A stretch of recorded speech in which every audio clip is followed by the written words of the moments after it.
ലോകത്തിലെ എല്ലാ ബിസിനസ്സുകളും അല്ലെങ്കിൽ എല്ലാ തരം സമ്പത്ത് വരുമാനം വരുന്ന മാർഗങ്ങളും മൂന്ന് കാര്യത്തെ അടിസ്ഥാനമാക്കിയാണ് പ്രവർത്തിക്കുന്നത്. അല്ലെങ്കിൽ 3 കാറ്റഗറിയെ ബേസ് ചെയ്തിട്ടാണ് എല്ലാ പണവും വരുന്നത്, എല്ലാ സമ്പത്തിൻ്റെയും വിനിമയം നടക്കുന്നത്. അല്ലെങ്കിൽ സമ്പത്ത് വരണമെങ്കിൽ ഈ 3 കാര്യങ്ങളിൽ ഏതെങ്കിലും ഒരെണ്ണമെങ്കിലും അവിടെ സംഭവിക്കണം എന്നുള്ള കാര്യമാണത്. വേറൊരു രീതിയിൽ പറയുകയാണെങ്കിൽ 3 തരത്തിലാണ് വാല്യൂ ക്രിയേഷൻ നടക്കുന്നത്. അതിലെ ഒന്നാമത്തെ ടൈപ്പ് എന്ന് പറഞ്ഞു കഴിഞ്ഞാൽ ഇൻക്രീസ് പ്രോഫിറ്റ്. ആരുടെയെങ്കിലും ഒരു ലാഭം ഇൻക്രീസ് ചെയ്യുമ്പോൾ അവിടെ ഒരു വാല്യൂ ക്രിയേഷൻ നടക്കുന്നുണ്ട്. രണ്ടാമത്തേന്ന് പറഞ്ഞു കഴിഞ്ഞാൽ റെഡ്യൂസ് പെയിനിനെ കുറയ്ക്കുക. ഏതെങ്കിലും രീതിയിലുള്ള ഒരു പെയിൻ അവിടെ കുറയ്ക്കാൻ പറ്റുന്നുണ്ടെങ്കിൽ അവിടെ ഒരു വാല്യൂ ക്രിയേഷൻ നടക്കുന്നുണ്ട്. മൂന്നാമത്തെ ഇൻക്രീസ് പ്ലഷർ. ഏതെങ്കിലും രീതിയിൽ പ്ലഷർ ഇൻക്രീസ് ചെയ്യാൻ പറ്റുന്നുണ്ടെങ്കിൽ അതും ഒരു വാല്യൂ ക്രിയേഷനാണ്. ഈ 3 കാര്യങ്ങളാണ് അടിസ്ഥാനപരമായി സമ്പത്ത് കൊണ്ടുവരുന്ന കാര്യങ്ങൾ. അല്ലെങ്കിൽ ഈ 3 വാല്യൂ ക്രിയേഷൻ ഏതെങ്കിലും നമ്മളുടെ ബിസിനസ്സിലോ അല്ലെങ്കിൽ നമ്മൾ ചെയ്യുന്ന പ്രവൃത്തിയിലോ സംഭവിക്കുമ്പോഴാണ് നമ്മളോട്ട് പണം വരുന്നത്.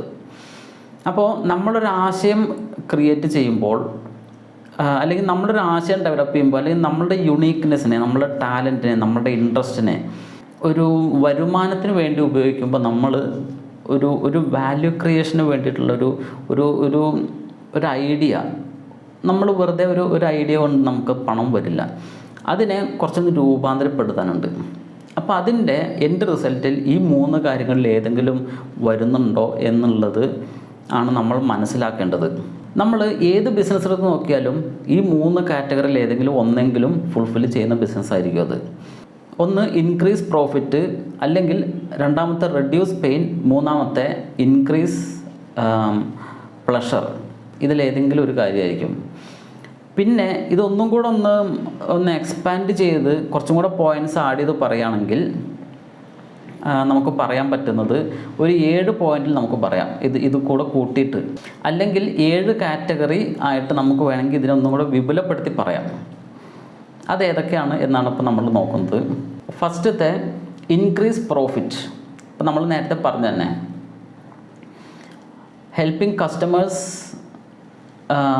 Improve financial performance.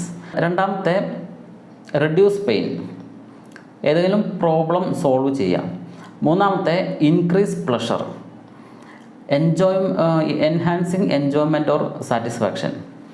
പിന്നെ അതാണ് ഇപ്പോൾ നമ്മൾ 3 പറഞ്ഞത്. ഇനി 4മത്തെ എന്ന് പറഞ്ഞു കഴിഞ്ഞാൽ സേവ് ടൈം സേവ് ചെയ്യുക, അല്ലെങ്കിൽ പ്രൊവൈഡ് സെക്യൂരിറ്റി. 4മത്തെ എനേബിൾ കണക്ഷൻ.